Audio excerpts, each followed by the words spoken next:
Police विभाग के विशेष वाहन में सवार होकर परेड का निरीक्षण करने के लिए प्रस्थान कर रहे हैं और उनके साथ एक गरिमामयी उपस्थिति में DC Shri Prashant Kumar ji, SP madam उपासना जी। 15 अगस्त का दिन है आज। इसी दिन पहना था माँ भारती ने आज़ादी का ताज। 15 अगस्त 1947 की वो आधी रात जब सदियों की गुलामी को दफन करते हुए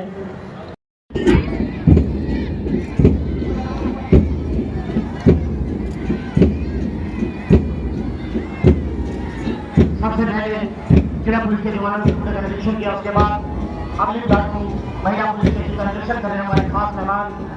उसके बाद अगली टुकड़ी होमगार्ड की जिनका निरीक्षण कर रहे हैं माननीय श्री कंवरपाल जी, मंत्री हरियाणा सरकार। उसके बाद एनसीसी डिवीजन बॉयज विंग की टुकड़ी का निरीक्षण कर रहे हैं।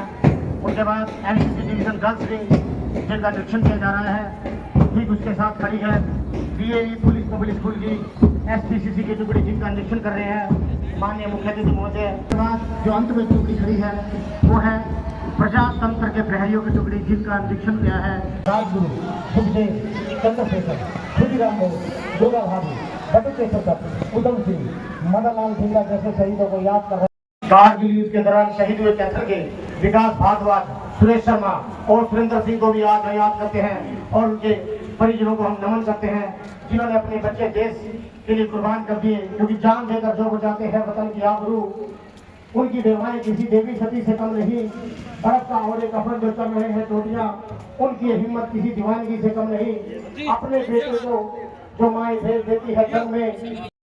अशोक डांग जी, लालपाल तंवर जी और हमारे जिला के उपायुक्त प्रशांत पवार जी, एसपी श्रीमती उपासना जी, सुरेश संधू जी, आदित्य भारद्वाज जी, अमरजीत छाबड़ा जी, देश की आजादी में महत्वपूर्ण योगदान देने वाले स्वतंत्रता सेनानियों के परिजन, सम्मान के योग्य बुजुर्गों, माताओं, भाइयों, बहनों, प्यारे बच्चों, जिला प्रशासन के अधिकारीगण, पत्रकार, छायाकार बंधुओं, आजादी के पावन अवसर पर मैं आप सभी को हार्दिक शुभकामनाएं देता हूं। मैं देश की सीमाओं पर मुश्किल हालातों के बीच मुस्तैदी से तैनात वीर जवानों को भी स्वतंत्रता दिवस की विशेष तौर पर बधाई देता हूं। आज हर भारतवासी के लिए खुशी व गौरव का दिन है। हर घर तिरंगा कार्यक्रम से तिरंगे के साथ पूरा देश देशभक्ति के रंग में रंगा हुआ है।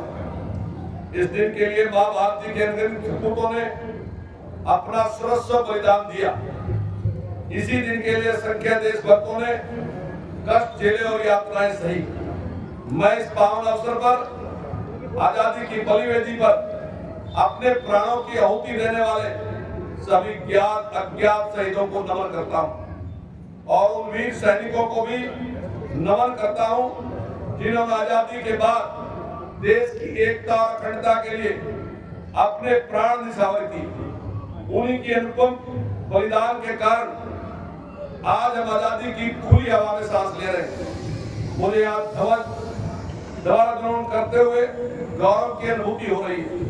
भाइयों बहनों, हम सभी जानते हैं कि आजादी के आंदोलन की पहली चिंगारी 10 मई 1857 को हरियाणा के अंबाला से फूटी थी।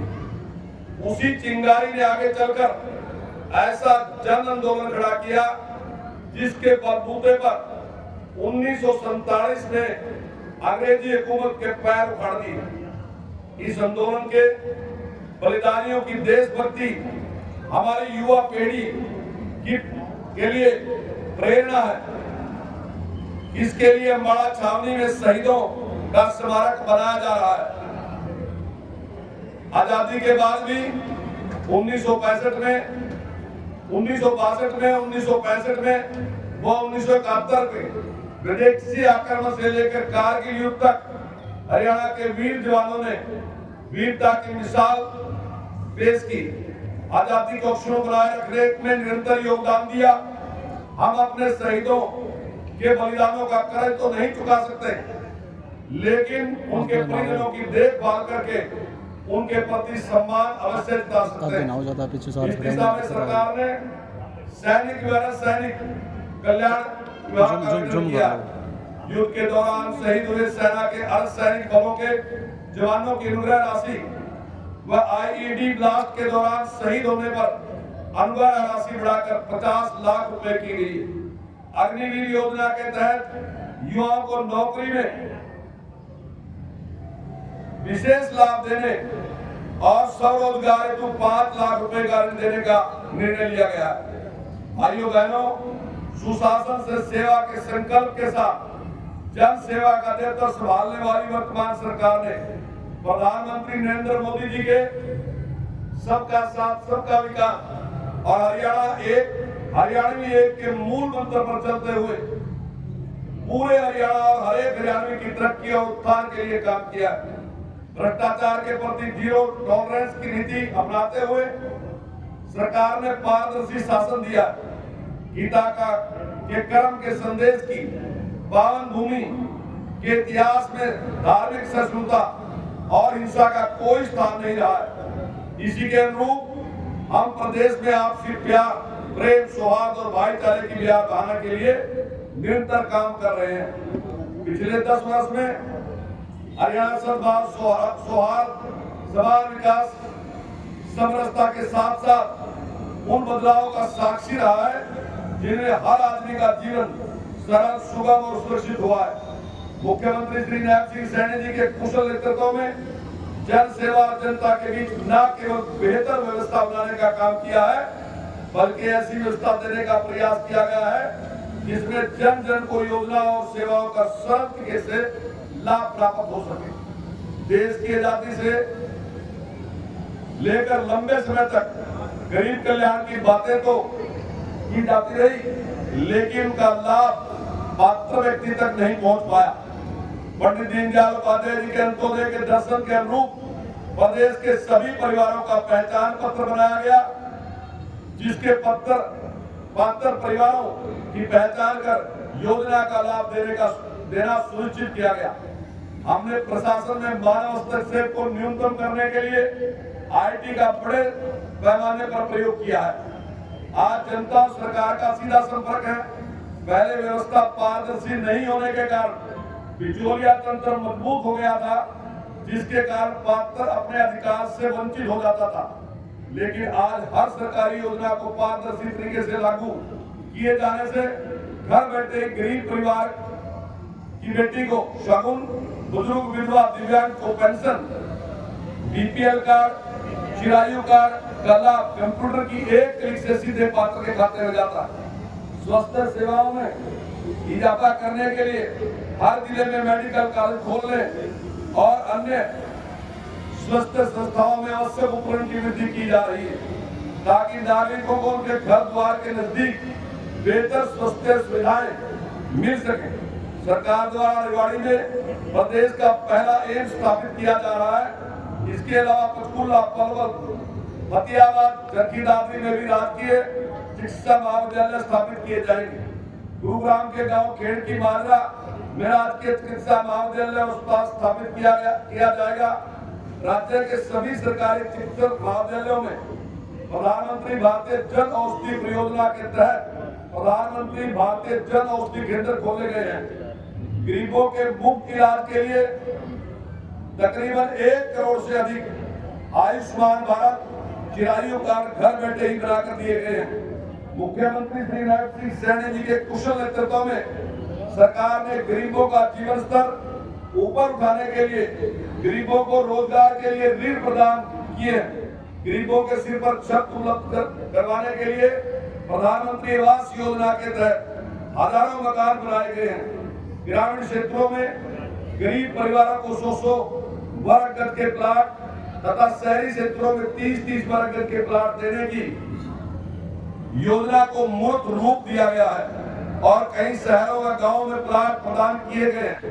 गरीब परिवारों को फ्री परिवहन सुविधा देने के लिए हैप्पी कार्ड वितरित किए जा रहे हैं। हर गरीब को राशन मिले, इसके लिए राशन वितरण व्यवस्था को पारदर्शी बनाया गया है। गरीब बच्चों को प्राइवेट स्कूल में पढ़ने के लिए चिराग योजना चलाई गई है। कौशल रोजगार के तहत कच्चे कर्मचारियों की भर्ती में भी गरीब परिवार के युवाओं को प्राथमिकता दी गई है। इसके अलावा कच्चे कर्मचारियों की नौकरी सुरक्षित करके उन्हें पक्के कर्मचारियों की तर्ज पर डीए वेतन वृद्धि आदि लाभ देने का निर्णय लिया गया है। भाइयों बहनों, सरकार ने कृषि, उद्योग, व्यापार, रोजगार, शिक्षा, स्वास्थ्य आदि हर क्षेत्र में ई-गवर्नेंस के माध्यम से क्रांतिकारी बदलाव किए हैं। हरियाणा देश का पहला राज्य है जिसने किसानों की सभी फसलों को एमएसपी पर खरीदने का निर्णय लिया है। जिस प्रकार परिवार पहचान पत्र के डेटा से विभिन्न योजनाओं का लाभ लोगों के घर बैठे मिल रहा है, उसी प्रकार कृषि क्षेत्र में मेरी फसल मेरा ब्यौरा पोर्टल बनाकर किसानों को लाभ देने वाली अनेक योजनाओं को जोड़ दिया गया है। फसल बिक्री की राशि, खराबे का मुआवजा, भावांतर भरपाई की राशि, मेरा पानी मेरी विरासत, दान की सिद्धि बजाई की प्रोत्साहन राशि आदि इस पोर्टल के माध्यम से सीधे किसान के खाते में जमा कराई जा रही है। हरियाणा देश का पहला राज्य है जिसने बागवानी फसलों को मौसम की मार से बचाने के लिए मुख्यमंत्री बागवानी योजना शुरू की गई है।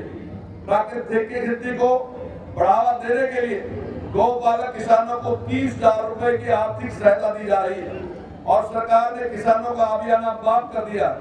प्रदेश में दिसंबर 2018 से शुरू हुई प्रधानमंत्री किसान सम्मान निधि योजना के अंतर्गत चौमाही आधार पर पात्र किसान परिवारों को 6,000 रुपए वार्षिक सहायता 3 किस्तों में उपलब्ध कराई जाती है।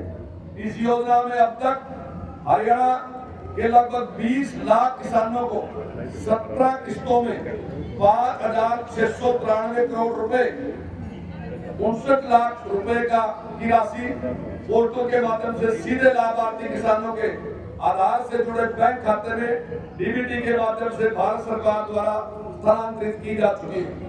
ग्रामीणों की आय का पशुपालन एक मुख्य आधार है। पशुपालन को प्रोत्साहित करने के लिए सरकार ने किसान क्रेडिट कार्ड की तर्ज पर पशुधन किसान क्रेडिट कार्ड योजना शुरू की है। उद्योग हमारी अर्थव्यवस्था का मूल आधार है। हमने हरियाणा के औद्योगिक विकास को गति देने के लिए ईज ऑफ डूइंग बिजनेस का एक इकोसिस्टम तैयार किया है। हमने प्रमाण पत्र, लाइसेंस और अनुमति देने में अड़चन पैदा करने वाले अनेक नियमों और प्रक्रियाओं को खत्म कर दिया है, जिससे हरियाणा देश विदेश के निवेशकों की पहली पसंद बन गया है। प्रदेश में उड़ान को विकसित करने के लिए हिसार में महाराजा अग्रसेन हवाई अड्डा तैयार किया गया है।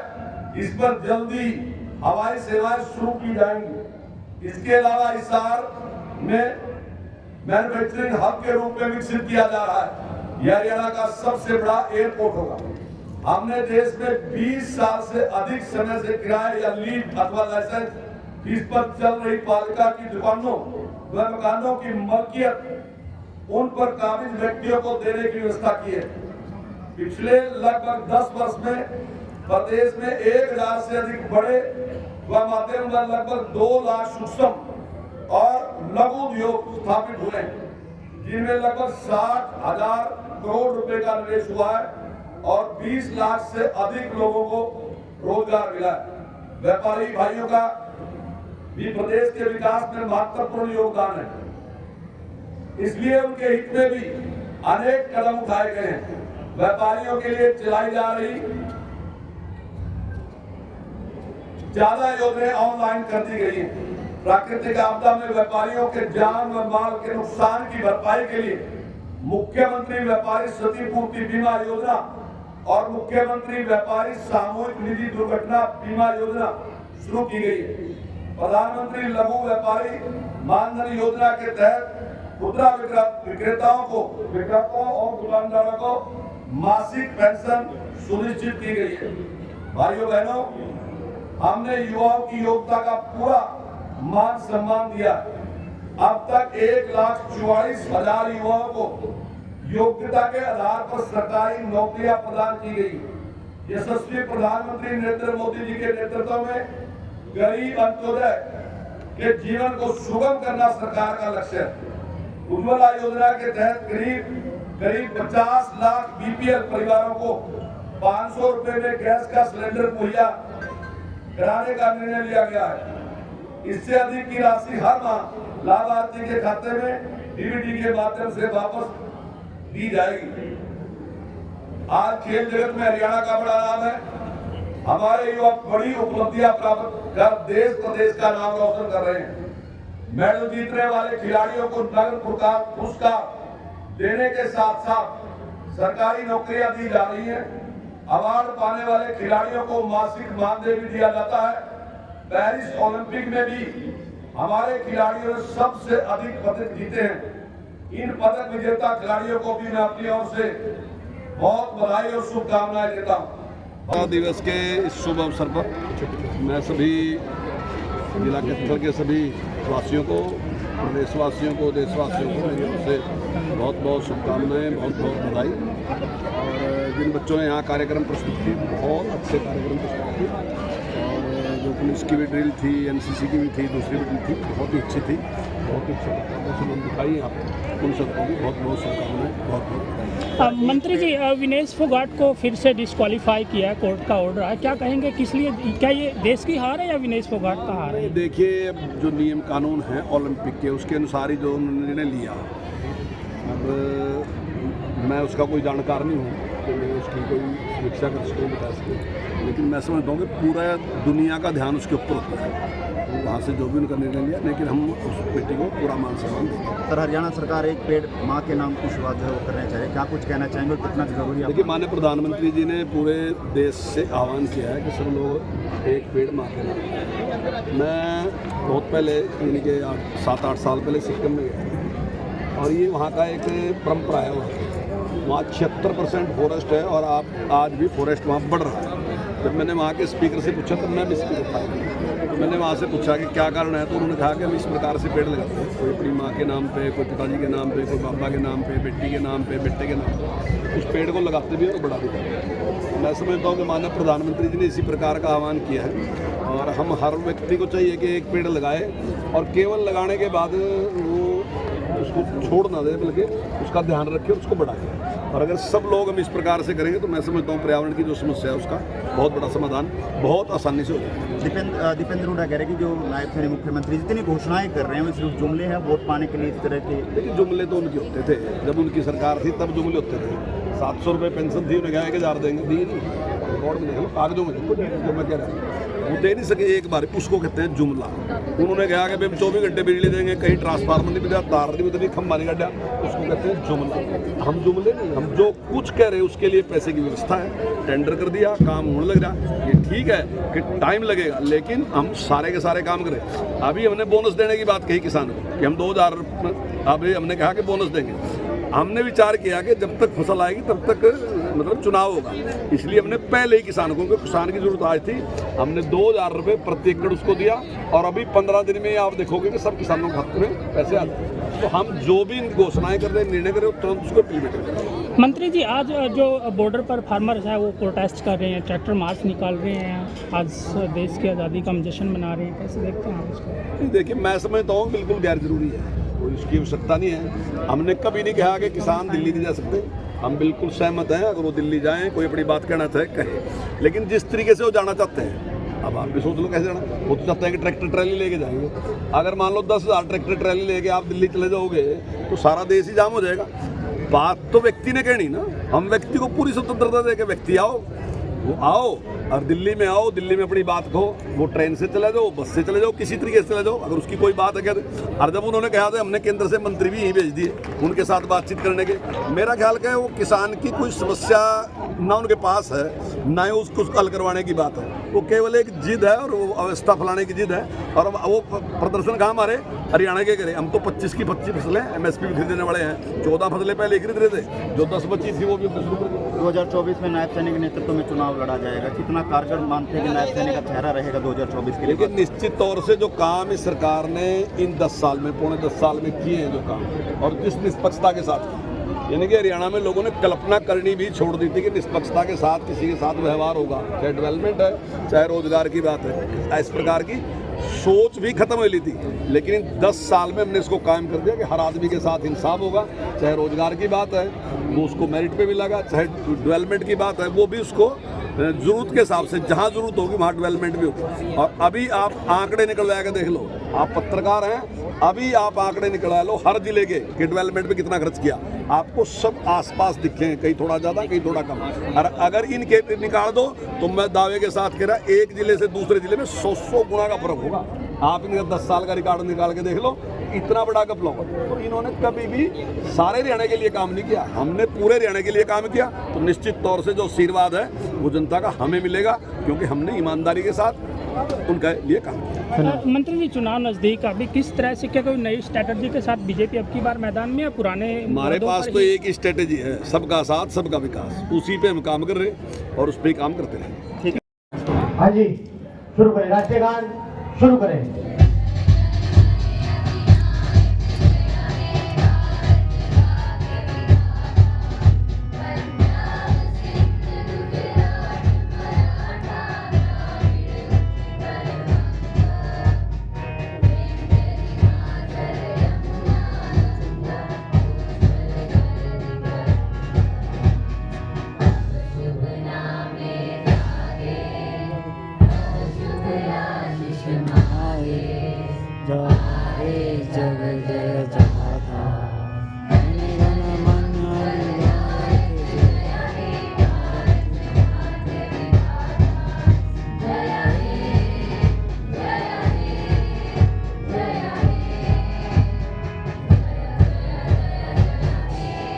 क्या नाम है?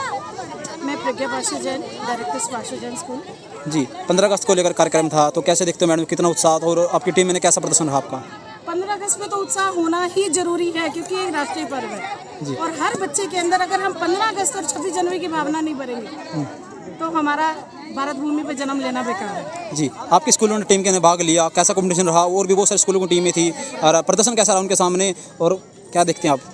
ऐसा है, प्रदर्शन कैसा रहा ये तो पब्लिक या आप लोग बताएंगे। बाकी हमारी तरफ से एक कोशिश रही थी कि पूरे भारत को हमने एक आइटम में समेटा था और उसके अंतर्गत हमने अलग अलग त्योहारों का प्रस्तुतिकरण किया, जिसके अंदर हमने पोंगल से लेकर, जनवरी में पोंगल आता है, फरवरी में शिवरात्रि आती है, मार्च में होली आती है, अप्रैल में वैसाखी आती है, फिर ईद आती है, फिर हमारी जन्माष्टमी, गुग्गा, इसी प्रकार गणेश उत्सव, फिर दिवाली, नवरात्रा, इस तरह से सारे त्योहार समेटे और साथ ही साथ राष्ट्रीय पर्वों को पहले और आखिरी में हमने समेटा।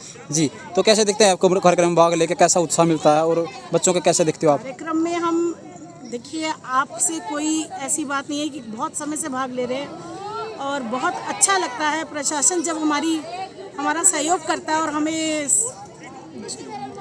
बहुत अच्छी हमारे को जब देता है तो हमें बहुत एक उत्साहितपना होता है।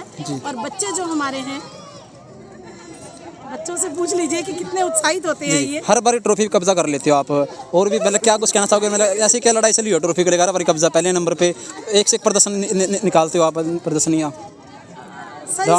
इसे हमारा एक शौक कह लीजिए कि हमारा शौक है कि देश के लिए हम कुछ नया लाएं। अच्छा, तो देशवासियों को मैसेज क्या कुछ देना चाहोगे? हर घर तिरंगा अभियान चला हुआ है, उसको लेकर क्या कुछ कहना चाहोगे? पौधारोपण को लेकर क्या कुछ कहना चाहोगे? और देशवासियों को मैसेज दे दीजिए। पौधारोपण को लेकर मैं ये कहना चाहूँगी कि आज हर व्यक्ति को अपने जीवन में कम से कम हर वर्ष एक पौधा जरूर लगाना चाहिए। पौधे हैं तो इस ग्लोबल वार्मिंग के चलते जी। हमारा वातावरण सेफ रह सकता है, वरना आने वाले समय में पानी की बहुत कमी हो जाएगी। जी धन्यवाद। और रह गई स्वतंत्रता दिवस, उसके लिए या गणतंत्र दिवस, उसके लिए कहूँगी देशभक्ति की भावना कूट कूट के भरी होनी चाहिए। जिस मातृभूमि में हमने जन्म लिया है, अगर हम उसी के लिए समर्पित नहीं होंगे तो हमारा जीवन बेकार है। कहाँ से हो? स्कूल का क्या नाम है? अच्छा, तो क्या कुछ रोल आपका बेटा आज? क्या बने हो आप? हरियाणवी डांस आपका। अच्छा, कैसा लगा डांस में भाग लेके कंपटीशन में? अच्छा लगा, पहली बार ले रहे हो कंपटीशन में भाग? अच्छा, क्या नाम है? क्या बने हो आप? अच्छा, साथ में कौन आपके और ये सभी? अच्छा, तो हनुमान जी का रोल निभा के कैसा लगा आपको? कैसा लग रहा है? अच्छा, पहली बार भाग ले रहे हो कंपटीशन में आप? अच्छा, तो मज़ा आ रहा है? अच्छा, क्या कुछ रोल रहेगा आपका हनुमान का उसके अंदर? हनुमान का रोल क्या रहेगा? आशीर्वाद देते राइट हैंड से। नरगिस फैशन स्कूल से। जी, क्या कुछ साझा कार्यक्रम था और क्या कुछ रोल था आपका मेन? हमने यहाँ पर स्कूल ने ये परफॉर्म किया था कि हमने सारे कल्चर को दिखाया था। सारे जो हमारे इंडिया में जो भी कल्चर होता है हम सबको रिप्रेजेंट किया, जैसे बैसाखी, पोंगल, ईद, सबको हमने रिप्रेजेंट किया। जी, एक से एक ज़बरदस्त टीमें थी, मुकाबला कैसा रहा आज का आपका? वो अब अपनी तरफ से तो हमने 100% दिया अपना। जी, मुकाबला भी सही रहा। जी, पहली बार कंपटीशन में भाग ले रहे हो? पहले भी लिया आपने? नहीं, हर बार लेते हैं, 26 जनवरी में भी और 15 अगस्त में। अच्छा, तो कैसा लगता है कंपटीशन में भाग लेके? तमाम टीमें होती हैं अलग अलग, तो और स्कूलों की, उनके साथ कंपटीशन कैसा रहता है और ख़ास क्या सीखने को मिलता है यहाँ पर आपको? अच्छा लगता है, यहाँ पे सबको ही सम्मानित किया जाता है, कोई पार्शियलिटी नहीं होती यहाँ पे। अच्छा, तो पहली बार कंपटीशन में भाग ले रहे हो आप? नहीं, हर बार हर बार है। अच्छा, तो कौन से स्कूल की तरफ से आप? स्पाशुजन। अच्छा, सबसे ज़्यादा योगदान किसका है इसमें? सभी का ही कंट्रीब्यूट है इसमें, तो सब ने मैनेज सभी हैं, ठीक है। मैसेज क्या कुछ देना चाहोगे देशवासियों को आप? सबको मिलकर ही रहना चाहिए, कोई भी अलग नहीं है, कोई सारे कल्चर एक है, सारे देश में सारे देशवासी एक साथ। अच्छा, तो आपकी टीम में बहुत सारे रोल थे, एक से कोई भोला जी बने हुआ था, गणेश जी बने हुए थे, कृष्ण जी बने हुए थे, कोई मुसलमान बना हुआ था, कोई अलग अलग रोल थे बहुत सारे, तो कैसे देखते हो ऐसे रोल कॉम्पिटिशन? सबको एक साथ हमें रिप्रेजेंट करना है, सारे एक ही है, कोई भी अलग नहीं है। क्या नाम है? नव्या। अच्छा, आज कंपटीशन था 15 अगस्त को लेकर, क्या कुछ कहना चाहोगे? कैसा लगा आपको? मेरे को बहुत अच्छा लगा, मतलब यहाँ पे हमने सारे उसको कल्चर के हमने दिखाए, पोंगल, बैसाखी, गणेश वंदना जी, और क्लासिकल डांस सबके मतलब वो दिखाए, हमने डांस दिखाया। जी, ज़बरदस्त कंपटीशन था, तो कैसे देखते हो? बहुत सारी टीमें थी, मुकाबला कैसा रहा आपका? वो कैसा लगा भाग लेगा कंपटीशन में? बहुत अच्छा लगा मुझे, और मतलब हमने सबके साथ मतलब हमने। जी, आपका रोल क्या था मेन मुख्य? क्लासिकल डांस में थे। अच्छा, तो पहली बार कंपटीशन में भाग ले रहे हो आप? नहीं, मैंने बहुत बार लिया। बहुत बार लिया, तो ऐसे कंपटीशन में भाग लेते हो तो कैसा उत्साह मिलता है? कैसा रहा आपका रिस्पॉन्स? मतलब अब की बार तो बहुत अलग ही वो हुआ था, तो मुझे बहुत अच्छा लगा। अच्छा, अच्छा, कहाँ से हो आप? मैं कैथल से। अच्छा, जी, क्या रोल था आपका और कैसा कंपटीशन रहा आपका आज का? मेरा रोल पोंगल का रोल था, और वहाँ पे मुझे बहुत अच्छा लगा। अच्छा, तो ऐसे कंपटीशन में भाग लेते हो तो कैसा उत्साह मिलता है और मुकाबला कैसा रहा आपका आज का? बहुत अच्छा, और मुझे बहुत अच्छा लगता है। अच्छा, सीखने को क्या मिलता है यहाँ पर आपको कंपटीशन में भाग लेके? कि हमें अपने झंडे की रक्षा करनी चाहिए, और हमें हर कल्चर के लोगों से अपना भी वो करना चाहिए, चाहे कोई भी त्योहार हो। जी, जी, कुछ कंपटीशन था आज का और क्या कुछ रोल रहा आपका? मेरा रोल क्लासिकल का था, और हमारा डांस बहुत अच्छा रहा। अच्छा, तो बहुत सारी टीमें थी और स्कूलों की, तो कैसे लगा उनके सामने कैसा मुकाबला रहा आपका और क्या कुछ खास लगा यहाँ पर आपको? बहुत अच्छा लगा, और यहाँ की डेकोरेशन। अच्छा, व्यवस्था कैसी थी यहाँ की? बहुत अच्छी थी। अच्छा, तो कैसा लगा मुकाबला कैसा रहा आपका और इनाम क्या मिला आपको? ट्रॉफी मिली है, और काफ़ी अच्छा था सब कुछ। अच्छा, तो टीमों का सबसे ज़्यादा कैसा योगदान रहा? सबसे ज़्यादा किसका योगदान रहा आपका? हमारा सबका। सबका।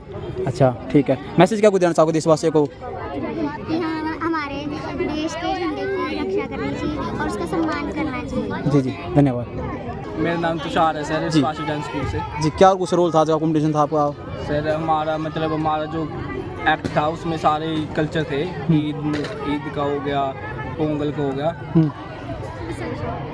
बैसाखी हो सांसें फूल की कहते हैं। बैसाखी हो गया। हाँ, सबको रिप्रेजेंट किया हमने। ये सब है। श्री दीपक जूनियर प्रोग्रामर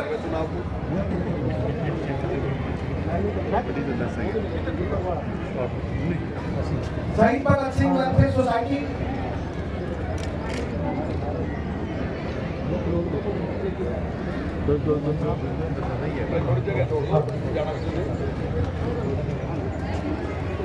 श्री अंकुश शर्मा बीपीआर ऑफिस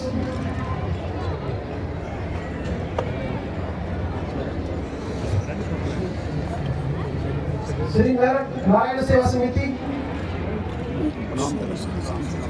श्री नारायण सेवा समिति श्री संदीप कुमार बीपी थोड़ी जगह छोड़ दो यानी बाहर जो हवा ना लेने वास्ते।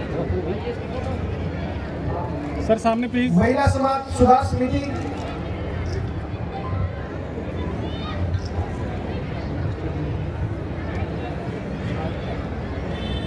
सामने श्रीमती पुष्पा पत्नी Virendra Kumar civil surgeon Kaithal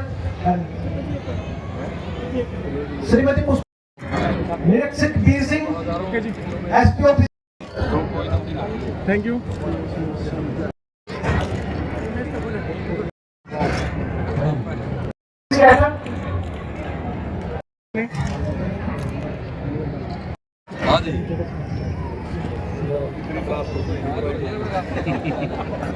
ma'am सामने प्लीज।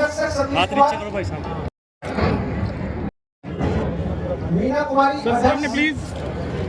मीना कुमारी श्री सुभाष चंद्र सर थोड़ा सा पीछे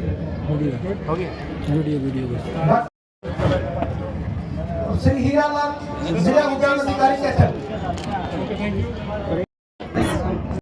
सर सॉरी। जिला पुलिस कैथल योगाभ्यास वाले बच्चे भी आ गए। सर थोड़ा कैमरा पीछे।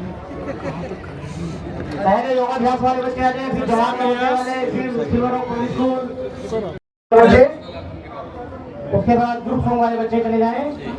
Look here, that's nice. Thank you thank you thank you जी। Okay thank you.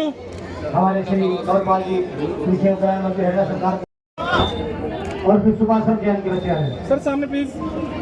बच्चे ज्यादा हैं तो वो थोड़ा संबोधित रूप से थोड़े बच्चों को ले आए। फास्टली घर जा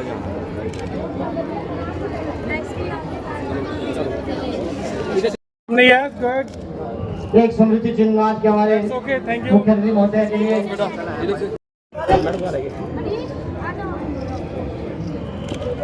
थैंक यू जी। ये गए देखो।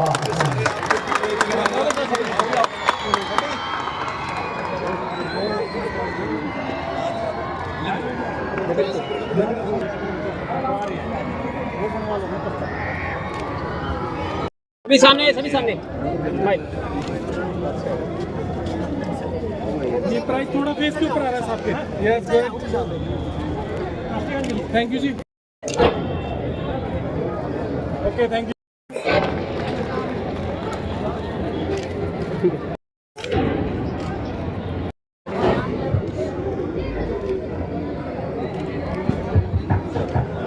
पुलिस कैथल सामने लुक बड़ी मैडम का आगे। Okay thank you okay thank you. हमारे श्री गौरपाल जी कृषि उद्यान मंत्री हरियाणा सरकार और फिर सुभाषचंद्र जैन के बच्चे आ रहे हैं। सर सामने प्लीज। बच्चे ज्यादा हैं तो वो थोड़ा संबोधित रूप से थोड़े बच्चों को ले आए। सभी बैठ ना, कुछ यहाँ आगे आ जाओ।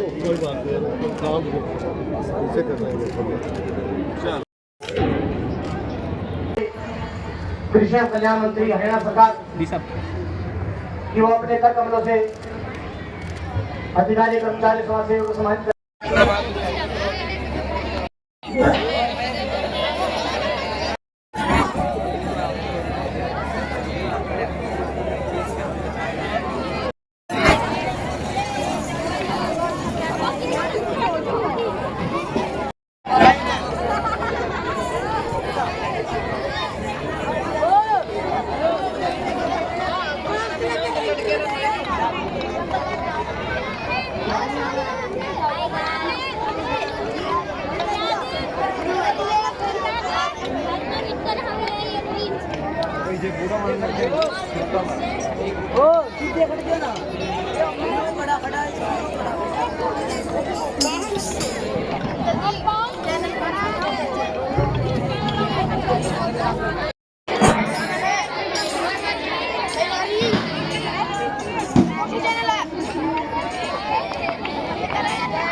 चंद ही लम्हों में हमारे बच्चे आज के हमारे मुख्य अतिथि महोदय कृषि और कल्याण मंत्री श्री कंवरपाल जी का समापन प्रारंभ हो चुका है।